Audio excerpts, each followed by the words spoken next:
صلہ رحمی۔ مکہ میں رسول اللہ صلی اللہ علیہ وآلہ وسلم کے خلاف تشدد کے محاذ پر ابو جہل اور عمر بن خطاب سرگرم تھے۔ آپ صلی اللہ علیہ وآلہ وسلم ان کی ہلاکت کے خواہاں نہیں ہوتے، بلکہ اپنے رب سے دعا کرتے ہیں کہ ان دونوں میں سے کم از کم ایک کے دل کو پھیر دے۔ یہ دعا گواہی دیتی ہے کہ انسانیت کا معمار مخالفین کی ہلاکت پر ان کی اصلاح کو ترجیح دیتا ہے۔ اہل طائف کی خیر خواہی میں محسن انسانیت زخمی ہوئے۔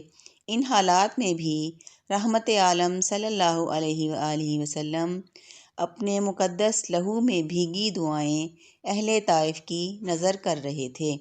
حضرت جبرائیل علیہ السلام حاضر ہوئے تو کہتے ہیں، اجازت ہو تو اہل طائف کو تباہ کر دیا جائے،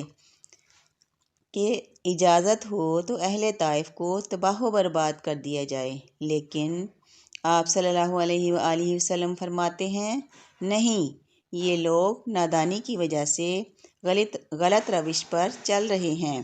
میدان احد میں مسلمانوں کو بعض کوتاہیوں کے باعث خدا کی طرف سے ہزیمت میں ڈالا گیا اور خود حضرت صلی اللہ علیہ وآلہ وسلم کو بھی شدید زخم آئے۔ ان حالات میں بعض رفقا نے عرض کی کہ آپ صلی اللہ علیہ وآلہ وسلم ان مشرکوں کے لیے بد دعا کریں کہ ان پر لعنت برسے۔ آپ صلی اللہ علیہ وآلہ وسلم نے جواب دیا، میں لعنت برسانے والا نہیں، بلکہ پیغام پہنچانے والا اور رحمت کا مژدہ سنانے پر مامور ہوں۔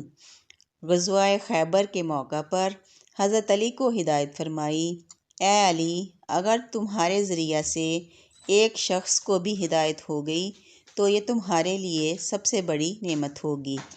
اصل مطلوب دشمن کا جانی نقصان نہیں، بلکہ فوقیت اس بات کو ہے کہ زیادہ سے زیادہ افراد کے دل و دماغ میں تبدیلی آئے اور وہ نظام نو کو قبول کر لیں۔